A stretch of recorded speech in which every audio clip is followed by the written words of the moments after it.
Morning students. सो आज जो है वो एडवांस कॉस्ट अकाउंटिंग का आपका एग्ज़ाम रहेगा। सो मैं आपको बता दूं कि ये क्वेश्चन इंपॉर्टेंट है जो आपके पेपर में आ सकता है। तो पढ़ते हैं हम कि क्लासिफिकेशन ऑफ कॉस्ट। सबसे पहले तो पढ़ेंगे कि कॉस्ट क्या होता है। जो भी खर्चा रहता है किसी भी प्रोडक्ट को बनाने में, ठीक है, वो सारा खर्चा आपका कॉस्ट रहता है।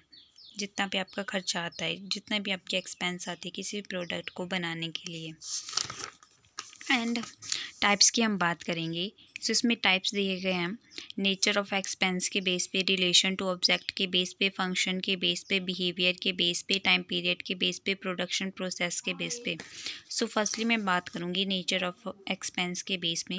जो आपके मटेरियल कॉस्ट है, लेबर कॉस्ट एंड आपकी एक्सपेंस कॉस्ट है। तो फर्स्टली हम बात करेंगे मटेरियल कॉस्ट की। जो भी आपका प्रोडक्ट रहता है उसको मैन्युफैक्चर करते समय जो भी आप मटेरियल, रॉ मटेरियल यूज़ कर रहे हो, उस पर जो खर्चा आता है, ठीक है, वो आपका क्या रहेगा, मटेरियल कॉस्ट रहेगी। जैसे कि आपने बुक बनानी है तो उसके लिए आपको पेपर चाहिए होंगे। जैसे आपने कोई ड्रेस बनानी है उसके लिए आपको क्लोथ का मटेरियल चाहिए होगा। तो ये सारी जो भी आपका खर्चा आता है इन्हें खरीदने में, वो आपका मटेरियल कॉस्ट रहता है। सेकेंडली हम बात करेंगे लेबर कॉस्ट। जो भी प्रोडक्शन में ह्यूमन एफर्ट्स इन्वॉल्व रहते हैं किसी भी प्रोडक्ट को बनाने के लिए, तो हमें उन्हें भी तो पे करना पड़ता है। उन्हें भी तो सैलरी, वेजेस, रेमुनेशन के रूप में कुछ ना कुछ वेजेस के रूप में उन्हें सैलरी देनी पड़ती है। तो वो कॉस्ट भी आपकी लेबर कॉस्ट में आती है। फिर थर्डली हम बात करेंगे एक्सपेंस कॉस्ट। जो भी मटेरियल किसी कॉस्ट और प्रोडक्ट कॉस्ट के अंतर्गत शामिल नहीं रहता, बट इसके अलावा जो भी आपकी एक्टिविटी रहती है, जैसे आप रेंट पे कर रहे हो, टैक्स पे कर रहे हो, तो ये आपके खर्चे रहेंगे, तो आपके एक्सपेंस कॉस्ट रहेगी।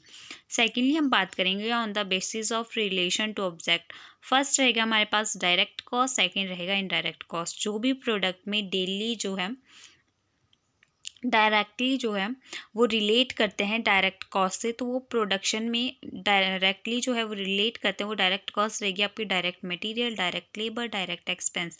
एंड इनडायरेक्ट कॉस्ट में जो प्रोडक्ट की प्रोडक्शन में डायरेक्टली रिलेट नहीं करते, आपके इलेक्ट्रिसिटी होगी, क्लीनिंग सप्लाई होगी, on the basis of function. First रहेगा आपके पास प्रोडक्शन एंड मैन्युफैक्चरिंग। जब भी जो भी खर्चा आप किसी प्रोडक्ट को बनाने में या सर्विसेज को प्रोवाइड करने में देते हो, तो वो सारे खर्चे इसमें रहेंगे। जैसे कि पावर हो गया, फैक्ट्री रिपेयर हो गया, ठीक है, ये सारे खर्चे आपके प्रोडक्शन एंड मैन्युफैक्चरिंग कॉस्ट में रहेंगे।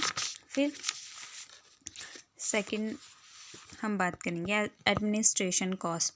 जो भी खर्चे आपके किसी भी ऑर्गेनाइजेशन के मैनेजमेंट में, पॉलिसी फॉर्मुलेट करने में, ऑर्गेनाइजेशन में डायरेक्टिंग करने में, कंट्रोलिंग करने में जो रहते हैं, वो सारे आपके खर्चे एडमिनिस्ट्रेशन कॉस्ट रहती है। सेकंड हम बात करेंगे सेलिंग एंड डिस्ट्रीब्यूशन कॉस्ट। सारे इनडायरेक्ट खर्चे जो प्रोडक्ट को सेल करने में हेल्प करते हैं, ठीक है।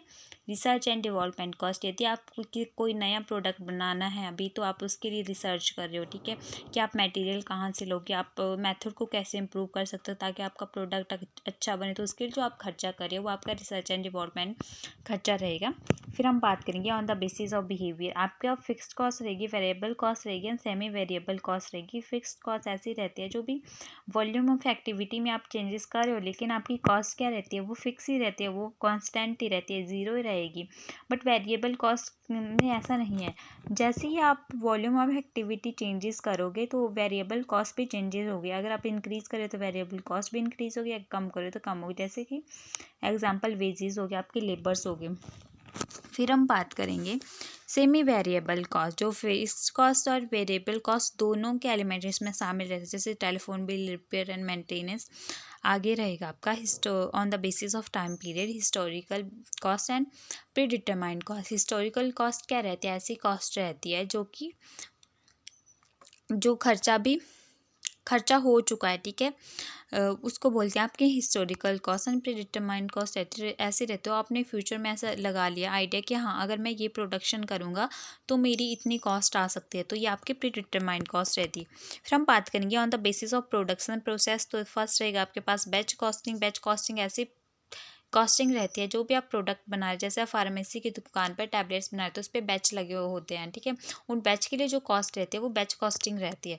सेकेंड, ठीक है, सेकेंडली हम बात करेंगे प्रोसेस कॉस्टिंग। तो प्रोसेस कॉस्टिंग क्या रहती है, जब भी किसी प्रोडक्ट की प्रोडक्शन रहती है तो वो उसकी प्रोसेस जो कंटिन्यू चलती रहती है, तो ऐसी कॉस्ट जो रहती है वो प्रोसेस कॉस्टिंग रहती है। एंड कॉन्ट्रैक्ट कॉस्टिंग, जब एक कॉन्ट्रैक्टी और कॉन्ट्रैक्टेड के बीच जो टर्म एंड कंडीशन के साथ जो है कोई ठेका हुआ होता है किसी भी काम करने को, जैसे आपने रोड का कॉन्ट्रैक्ट लिया, बिल्डिंग का कॉन्ट्रैक्ट लिया, उसका पूरा खर्चा कॉन्ट्रैक्ट कॉस्ट में रहेगा। आपका ऑपरेटिंग कॉस्ट रहता है, जैसे भी आप किसी कंपनी में काम करो तो उसके साथ साथ आपको सर्विसेज भी प्रोवाइड करवाई जा रही है, आपकी फैमिली मेम्बर्स को आपको करवाई जा रही है, ठीक है। हॉस्पिटल, स्कूल ट्रांसफ़र, तो वो सारे सर्विसेज प्रोवाइड करवाई जा रही है, वो सारे खर्चे आपके ऑपरेटिंग कॉस्ट में रहेंगे। जॉइंट एंड बाई प्रोडक्ट की हम बात करेंगे तो जॉइंट रहता है जब आप सेम रॉ मटेरियल से दो या दो से अधिक प्रोडक्ट बना रहे हैं। एंड बाई प्रोडक्ट कॉस्ट रहती है आपकी, जो भी आपका मेन प्रोडक्ट रहता है उससे आप कोई नया सब्सटेंस बना रहे हो, जैसे सीड से ऑयल बनाना, ठीक है, तो ये आपका रहता है